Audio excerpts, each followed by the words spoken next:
Good morning, team. Monday, May 4th. Really good weather. Hope you enjoyed your weekend. Let's get right into today's workout. The nutrition progression from April is still posted. Hopefully you are getting into that. No liquid calories. A real healthy start to your day is step 2, which means make your breakfast and your first snack about 2 to 3 hours later. Whole foods based meals if possible. Minimal processed foods. And step 3, add greens every day to your diet. Somewhere in your day, eat green vegetables if you can. Today's workout, 5 to 7 rounds, 3 stations, and then we go for a 30-second burst run. We'll go over it all right now. 10 to 15 front held squats. You're going to go down as low as you can. Whatever you're holding, you're going to put down. You're going to jump to a half burpee return, get up and go to an overhead press, and we're going to show how you can manipulate this station to make it endurance dominant, to make it lower body squat dominant, or to make it upper body overhead press and shoulder dominant. Freddie's here. Okay? Station 2, max skull grip bent over rows. So what we want to do is we want to hold something like in a skull grip and just do bent over row. Bent over row in a skull grip. Let me do a couple more of those. Bent over row, skull grip. Okay?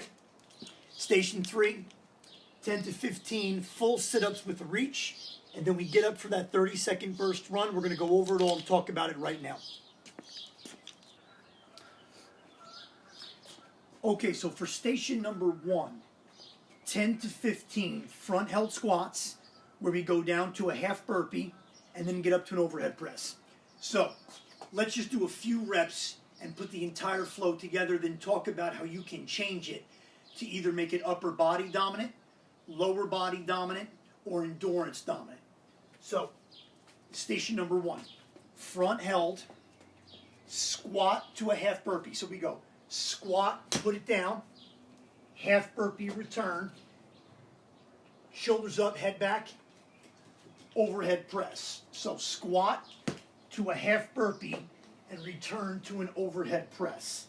Controlled squat, half burpee, overhead press. Now, if you want to make this upper body dominant, you're going to do a lot of overhead presses, and then you'll put in a quick squat and a return whenever you want to, and you'll count reps any way you want. If you want to make this lower body dominant, you'll do a whole bunch of squats, and occasionally you'll maybe throw in a burpee, half burpee, and maybe throw in an overhead press, but you'll focus on squats. And if you want to make this endurance dominant, just keep doing as it's originally designed. 1 squat, 1 half burpee, up to overhead press. Boom. Okay. Station 2, skull grip, bent over row. If you have a plate, you'll hold it on the edges, long ways, or you can turn it and hold it this way. But basically we want to take any kind of a bar grip out of our repertoire here. We want to just kind of use palms. So whether it's a flat object like a plate, dog ran away, he knew. We just want to use our palms to do bent over row. Palms against the weight. Take away your ability to close your fingers. Any kind of a palm or skull grip. Station 3, old school full sit-ups with a reach. Make sure you don't pull on the back of your head. I like to take my fingertips, put them right behind my ears like this. Don't grab your head. Full sit-ups. And we're going to come up and reach just to make us complete it.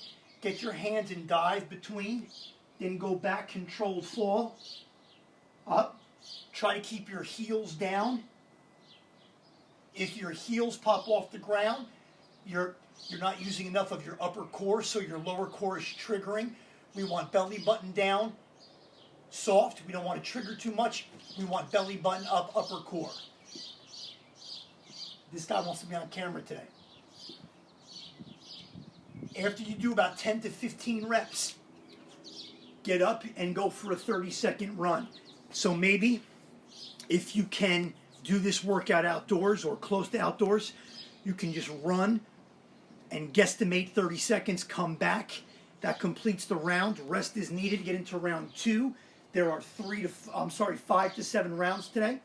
If you're not outside or uncomfortable being inside, outside because of the way your equipment is set up and you want to stay in one spot, then instead of doing a 30-second run, 30-second high knees, or 30-second jog in place, or 30-second jump rope, jumping jacks, maybe a couple of full burpees, mix and match. Let's go over the whole thing right now. Before we do that, if you're going to do a mix and match, it'll look something like this. Get to a burpee, get up jumping jacks, get to a burpee, get up high knees. Use the burpee as your switch device. So if you're doing jumping jacks and you're thinking, I'm going to do some high knees next, the burpee would kind of set the tone to switch. So the burpee's always the switch. Doing some jumping jacks. Now I want to switch to high knees, so that means burpee first, then high knees. And we're just going to guesstimate a 30-second burst. So, great indoor and or outdoor workout. Spectacular outdoor workout. 5 to 7 rounds. Here they are again. You've got that front held squat down to a half burpee. When you return from that half burpee, get your heels down, butt down, shoulders up, proud chest, heart forward, shoulders back, so you're standing up properly. A lot of people, they don't kind of finish the burpee, and then they pick up what they're holding and they strain their back. So make sure you have a good angle in your back before you get up and grab that weighted object off the floor. Skull grip bent over row. We're going to go for max reps there because you might hold something really light. I don't want to put a number on it. Just pull as many as you can. 10 to 15 full sit-ups with a reach and a 30-second burst. Send some pictures and videos today. Hope you had a great weekend, and we will see you back tomorrow morning.